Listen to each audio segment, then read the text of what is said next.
professor Fernando na área e hoje nós vamos estudar sobre a nova ordem mundial.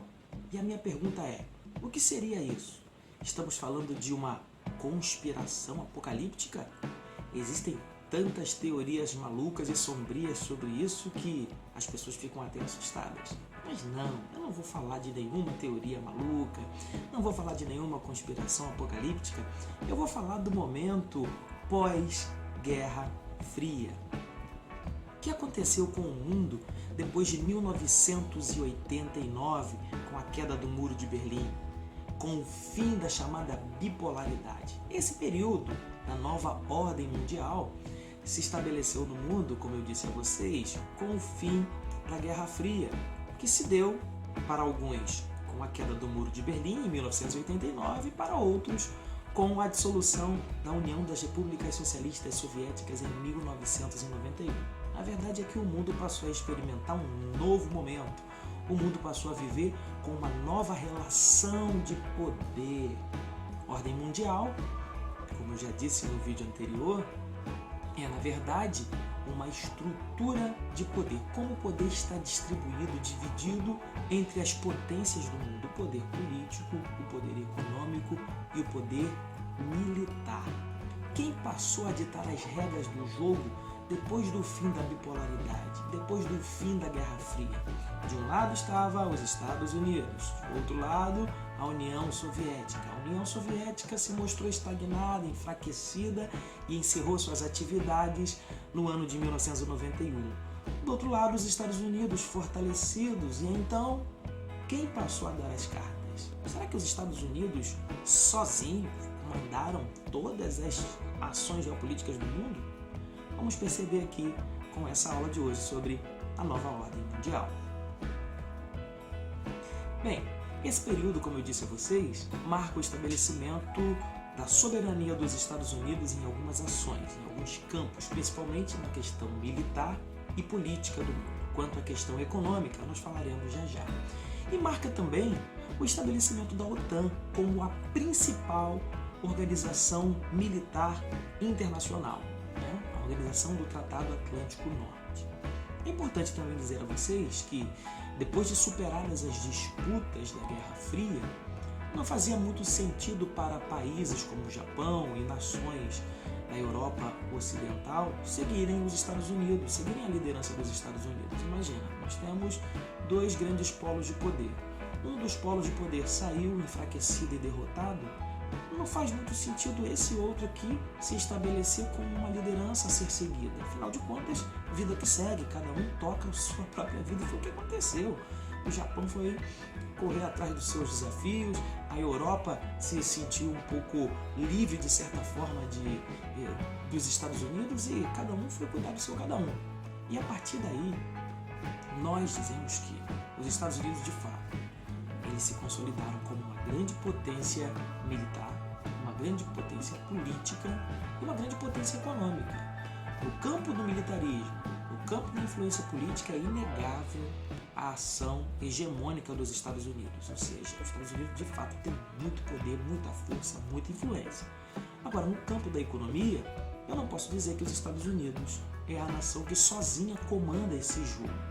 Não, nós vivemos um tempo da multipolaridade desse poder, ou seja, esse poder não está concentrado apenas nas mãos dos Estados Unidos, existem outras nações que se colocaram como grandes potências, e aí nós vamos dizer que esse poder de influência política e econômica, na verdade, ficou limitado a algumas regiões, certo? É um certo poder regional, ok?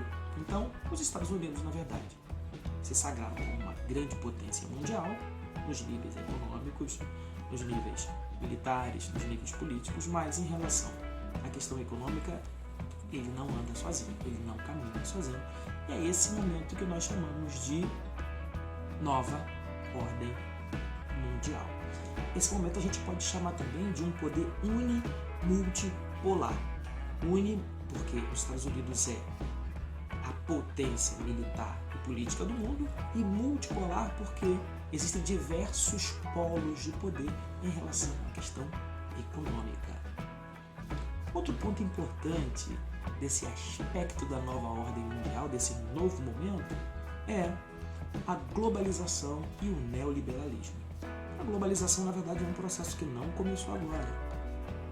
Nós podemos dizer que a globalização é algo que teria se iniciado lá nas grandes navegações, quando o mundo passou a ter uma integração maior, principalmente a partir do avanço dos meios de comunicação e de transporte. Okay? Estamos falando desse processo de integração do mundo. No entanto, após o fim da Guerra Fria, novos equipamentos foram colocados à disposição dos civis, principalmente a internet, para vocês terem ideia, e nós tivemos um aprofundamento desse processo de integração dos lugares, chamada globalização. E a face econômica desse momento se mostrou completamente diferente. Vamos fazer um contraponto aqui. Durante o período da Guerra Fria, de 1945 até 1991, vamos colocar 91 como limite máximo, duas grandes potências rivalizaram tanto o poder econômico, político, enfim, nós já falamos sobre isso. Só que as duas estratégias econômicas se mostraram, digamos, desgastadas ao final desse processo. Pensa comigo, nos Estados Unidos, Canadá, na Europa Ocidental, imperava o que nós vamos chamar de estado de bem-estar social. Uma participação muito grande dos trabalhadores, consumo em massa, fordismo, ou seja, produção em massa. Do outro lado, no lado soviético, o controle do Estado em relação às atividades econômicas. O modelo americano se mostrou muito poderoso. Alcançou seu auge na década de 50, 60, que foi chamado de anos dourados. No entanto, esse modelo começou a se desgastar, principalmente na década de 70. O fordismo se desgastou na década de 70 e na década de 80 já estava muito questionado. A grande verdade é que o capitalismo sempre vai se rearranjar. O capitalismo sempre vai encontrar uma maneira de se adaptar. E a grande forma do capitalismo se adaptar foi voltar ao passado, de certa forma, olhar para os escritos dos liberais e lançar uma nova face econômica nesse momento chamado de neoliberalismo. E o que significa isso? Neoliberalismo. Vamos dar uma olhada. Neoliberalismo, na verdade, defende que a economia deve estar completamente afastada do controle do Estado. Veja, nós temos as experiências do socialismo e a União Soviética acabou estagnada economicamente porque todas as atividades econômicas passavam pelo Estado.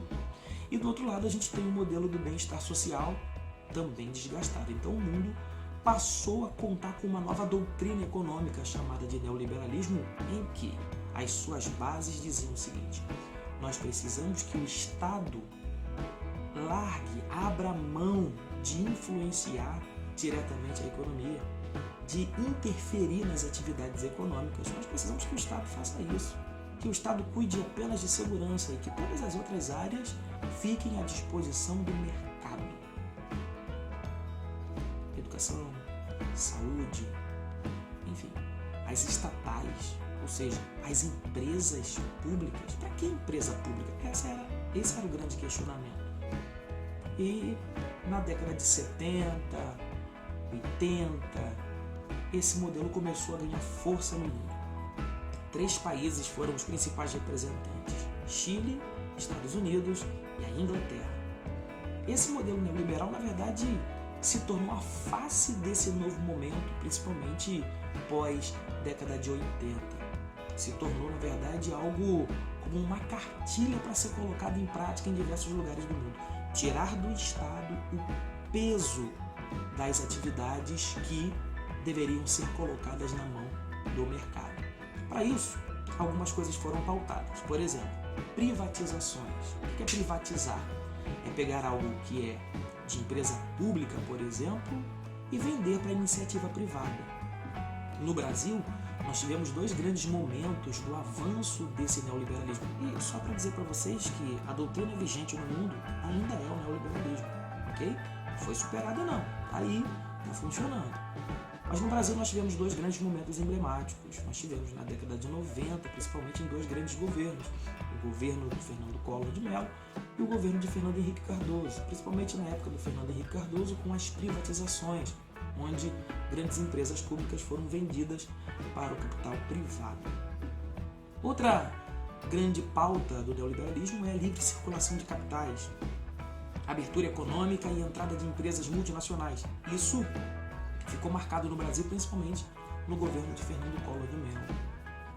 Outra situação também clássica do neoliberalismo, a adoção de medidas contra o protecionismo econômico, ou seja, o Estado deve não proteger, de certa forma, a economia, deve liberar, na verdade, a economia para que o mercado cuide dela. Outra situação também é que a redução de impostos e tributos e flexibilização das leis trabalhistas. Aquilo que era a grande conquista no estado de bem-estar social passou a não ser mais.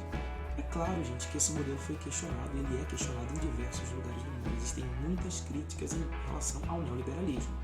Uma das principais críticas é esta: como um modelo econômico pensado, principalmente a partir das grandes potências, pode se encaixar em países subdesenvolvidos, em países em que há uma dependência muito grande da função, do papel do Estado.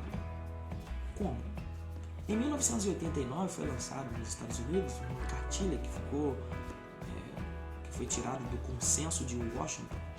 Essa cartilha neoliberal, na verdade, dava algumas dicas, algumas orientações para os países se adaptarem em relação a essa nova doutrina econômica. Diversos países seguiram e o resultado foi muito catastrófico, principalmente para os países mais pobres. Desemprego, avanço da miséria, enfim, da informalidade principalmente. Então a gente tem aí um modelo econômico absolutamente questionável, mas é o modelo econômico desse momento da nova ordem mundial, desse momento pós-1989. Para a gente finalizar, eu gostaria que vocês fizessem os exercícios contextualizados, os conceituais, e que pesquisassem, que buscassem informações, que não fique apenas nessa videoaula de 12, 13 minutinhos aqui, mas que vocês possam aprofundar. Façam um favor de estudar, porque a gente está fazendo um esforço muito grande para levar conhecimento a vocês. Um forte abraço e até a próxima!